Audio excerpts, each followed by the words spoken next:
Welcome to the Podkey summary of Little Busters. Today's story is Little Busters, a visual novel that starts off like a warm school life friendship drama and then slowly reveals itself as something much stranger and heavier. What makes it memorable is how its big emotional themes, childhood, adolescence, friendship, grief, are built right into the game structure, not just layered on top of it. And around that core, there's also a whole history of expanded editions, odd little side systems, and a surprisingly huge franchise footprint for one visual novel. On the surface, Little Busters looks like a pretty familiar setup. A group of close friends, a baseball team, route-based romance, and character drama. All the usual visual novel furniture. But the real hook is that this everyday school world is artificial. Later on, it's revealed that Kyusuke and the others created this looping world after a bus accident, because in the real world, only Riki and Rin are expected to survive. So the repeated school term isn't just a clever twist, it's an act of care. Their friends keep remaking this shared space because they know school life is ending anyway, and they want Riki and Rin to become strong enough to face separation, grief, and adulthood when they wake up to what actually happened. This is one of those cases where the branching format really means something. Each route isn't just a detour for a different heroine. It's part of a psychological mechanism that gradually exposes what's really going on underneath the cheerful setup. You complete routes, pieces of the hidden situation start to come into focus, and then the final refrain scenario comes in and recontextualizes everything that came before it. That final stretch gives the definitive conclusion, and it turns earlier scenes from light slice-of-life material into something much more bittersweet. It's the kind of structure that makes you look back and realize the story had been quietly preparing you the whole time. Little Busters is very direct about what it cares about. Its opening questions are basically, what adolescence do you have, and do you remember childhood? That tells you right away that youth and friendship aren't just background mood. They are the point. The group's bond is presented as deeply precious, but also temporary, which is probably the most honest thing any school story can admit. The baseball team premise helps with that, because it gives everyone a shared project to build together, while each character is still carrying their own private conflict. And recruiting heroines into the team does more than unlock routes.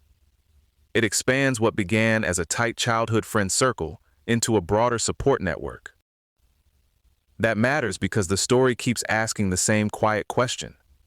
How do you keep living when the world that made you feel safe can't last forever? Riki sits right at the center of that question, and his narcolepsy is a big part of why. It's a personal vulnerability, but it's also a major plot device. In the first cycle, his collapse keeps him from saving everyone. That failure isn't treated like a one-off dramatic trick. It becomes part of why the looping world exists in the first place.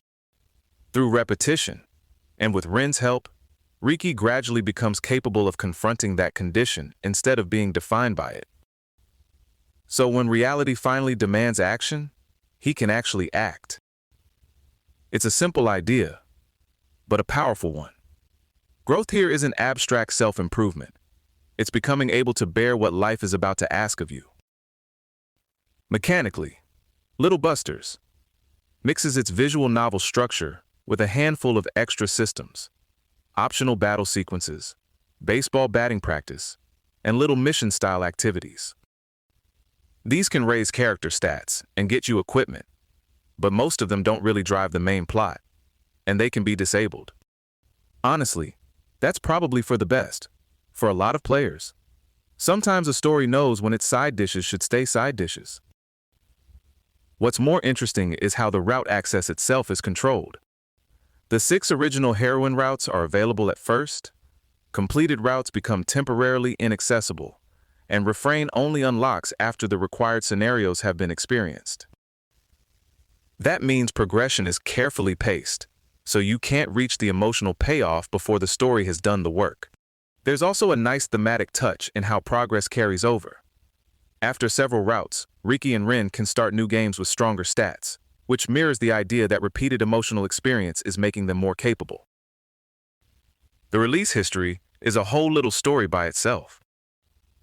Little Busters first came out in 2007 as an all-ages Windows visual novel. Then in 2008 came Little Busters Ecstasy, which added adult content, 3 additional heroine routes, rewritten dialogue, and enough new material to push it past Clannad's word count by about 4,000 words. Ecstasy also promoted supporting characters Kanata and Sasami into full heroines and introduced Saya Tokido, whose route adds shooting and labyrinth minigames.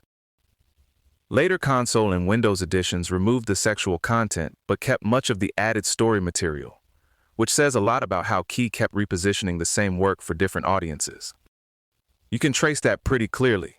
Ecstasy as the adult PC release, converted edition for consoles without adult scenes, and then the 2017 Steam version with English and Japanese script switching, high-definition visuals, and touchscreen support. It's the same core work, but repeatedly repackaged depending on where and how people were expected to meet it. Commercially, Little Busters had much bigger momentum than people sometimes assume visual novels get. It ranked first in Japan's PC game sales in July 2007, became Getchu.com's best-selling game of that year, and Ecstasy sold more than 100,000 units within 3 months. It also did exceptionally well in fan-voted recognition.